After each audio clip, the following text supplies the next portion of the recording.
My name is Chris Koski. I'm Shalani just said I'm a member of the political science department. I'm also in the environmental studies program. I'll talk a little bit more about those programs in a bit, but I'm going to pass it off to John.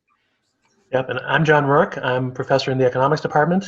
I have been here 10 years now.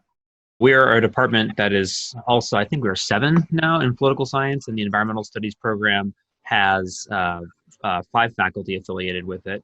The political science department at Reed is in many ways similar to other political science departments in the sense that we cover the kinds of subfields that you'd be used to, things like American politics, things like comparative politics, international relations, American government, and public policy.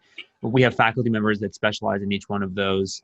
One feature about the Reed curriculum that is, I think, distinct from, well, there are many distinct features, but from a programmatic perspective, the political theory is a big chunk of our curriculum. So we have 3 folks that do that. The program is one that does have some building associated with it. That is to say, it has, some core courses like American government or introduction to comparative politics or introduction to international relations, political theory. But then after that, students really have an opportunity to really dive down into the areas of specialization for each of the faculty. So for example, most of what I teach is related to public policy or environmental policy. Paul Gronke in our department is one of the nation's experts on early voting and also voting by mail, which is an issue right now. It's huge, and so his phone is ringing off the hook. Mariella Schwartzberg, Debbie is somebody who works with Latin American politics and comparative politics. Peter Steinberger works in theory, so does Tamara Metz.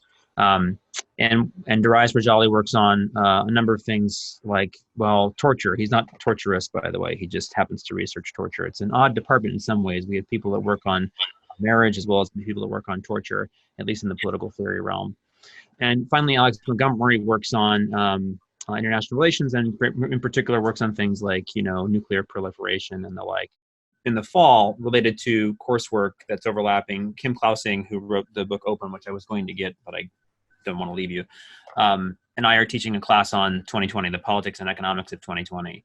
And it's going to be, just can tell you that right now the course is writing itself as it goes along. So there are these opportunities to engage from the perspective, of course, of keeping up with current events, but also applying economic and political science theory to whatever sorts of policy positions emerge. And we should be able to keep up, not just through the election, but then also what happens during transitions or what happens during a phase when there isn't a transition and there's a consolidation of power.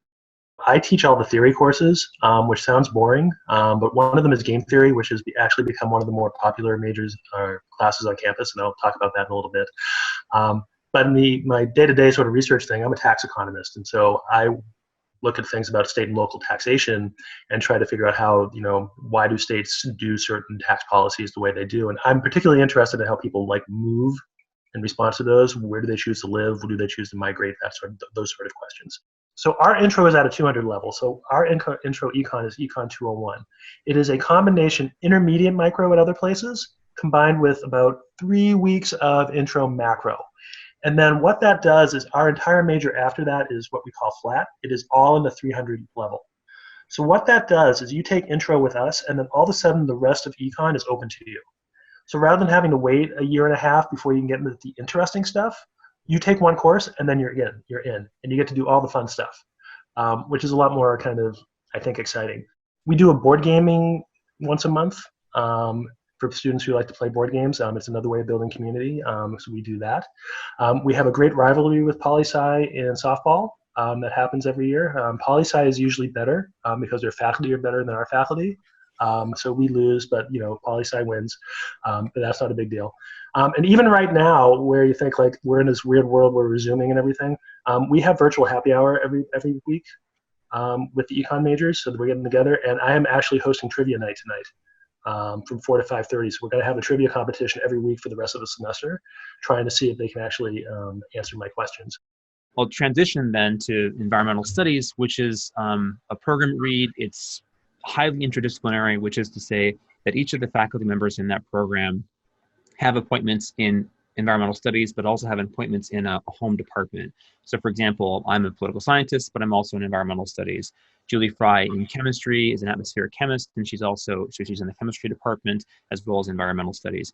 Aaron Ramirez in biology, biology and environmental studies, and Noel Nedesil in economics, and then also Josh Howe in history.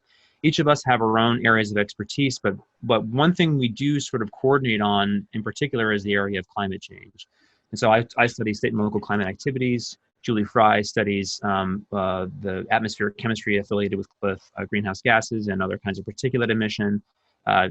Josh Howe has written a book about the history of global warming science and the policy that comes out of that.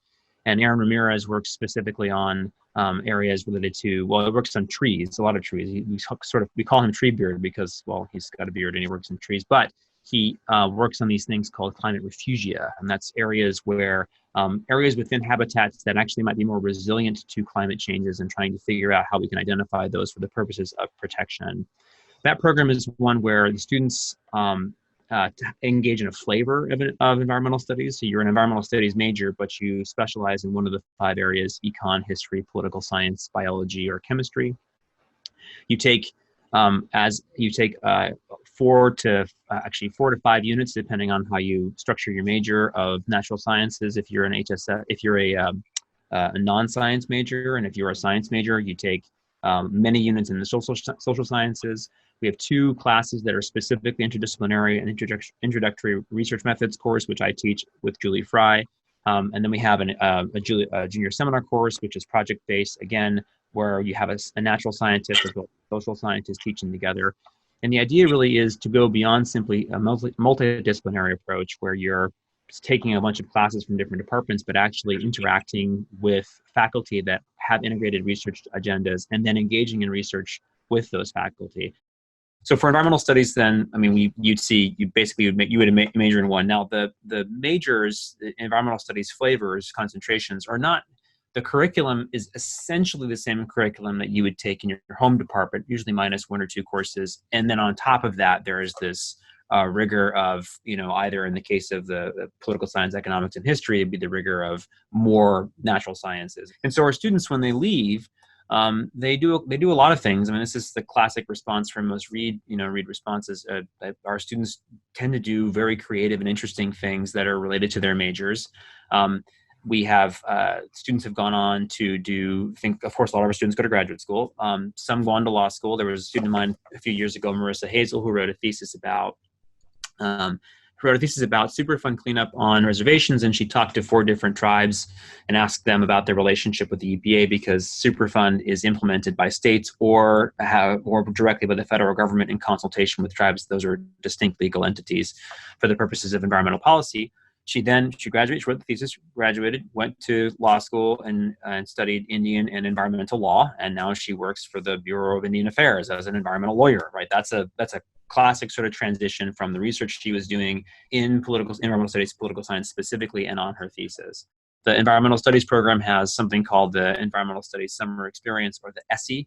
And the ESSE program gives money to students who provide they have some kind of project. They usually are working with some kind of organization. They have a small budget associated with that project, and then they go off and do it. And I mean, some of these ESSEs are pretty creative. Well, a good example would be many years ago, Rennie Myers went down to the Caribbean for 3 months and talked with people there about impacts of climate change, which sounds like a vacation, and it probably kind of was, except that she did turn it into a Watson and did that around the world instead afterwards. Econ has another program, which we call the Econ Summer Fellowship. And it's for econ majors who decide that they want to do an internship, but they do it it's basically an unpaid internship. So a lot of it is for the nonprofit sort of work. We have a lot of students who want to work for the WHO or something. And so we have a scholarship program in place that basically pays you for your unpaid internship to make sure that you're actually paid during it. And that's a process that happens towards the end of the semester. We can usually fund 3 or 4 of those. We usually fund about 10 or 11 research students a summer on average. And then the rest of ours are doing pretty well, kind of finding different sort of internship things. Econ has 2 tracks. We have a traditional, I just want to be an econ person and I'm just going to do econ. And then we have what's known as a quantitative econ focus. And basically that's the econ major with, I want to take some math classes. And so with the math classes, it's like basically intro calculus, multivariate calculus, linear algebra, and an intro stats course, essentially. That's more of a signal for graduate school people who want to be able to do that, so who want to kind of go into graduate school. There's usually more of a math component you need.